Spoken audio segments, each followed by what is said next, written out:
In the pages of the Bible, there is a valley unlike any other, a place of silence, a place of sorrow, a place filled not with life, but with bones. This is the valley where God challenged death itself. The story is found in the Book of Ezekiel, chapter 37, and it begins with a prophet named Ezekiel. The hand of the Lord came upon Ezekiel, and the Spirit of God carried him away, not to a palace, not to a temple, but to a valley. And what he saw there was horrifying. The valley was full of bones. Not a few bones, not recently dead bodies, but bones that were very dry. That means they had been there a long time. Bleached by the sun, scattered across the ground, completely lifeless. There was no heartbeat, no breath, no hope. And then, God asked a question. "Son of man, can these bones live?" Imagine standing in a graveyard of scattered skeletons. Imagine being asked if death can reverse itself. Ezekiel did not argue.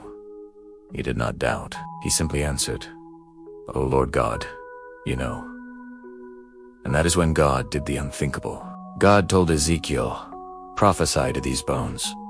Yes, speak to them. Speak life into what is lifeless. Speak hope into what is hopeless. Speak destiny into what is destroyed." And as Ezekiel obeyed, something happened.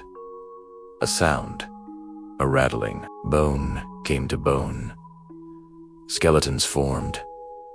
Tendons appeared. Flesh covered them, skin wrapped around them. But there was still no breath. They looked alive, but they were not alive. Then God sighed, "Prophesy to the breath. Say to the breath, come from the four winds, O breath, and breathe upon these slain, that they may live." In Hebrew, the word for breath is Ruach.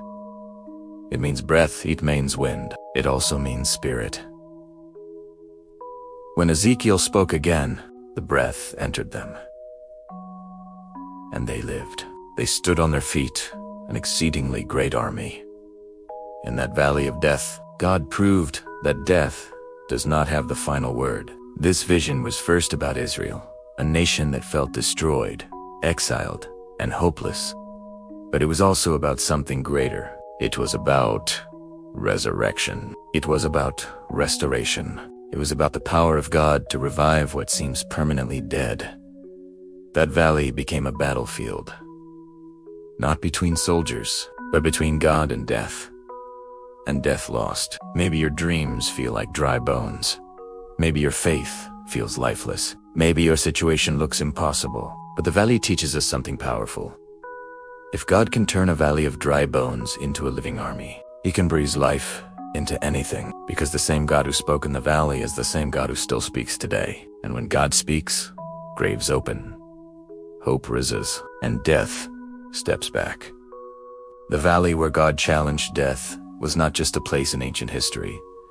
It is a reminder, no matter how dry, no matter how dead, no matter how hopeless it looks, when God breathes, life returns.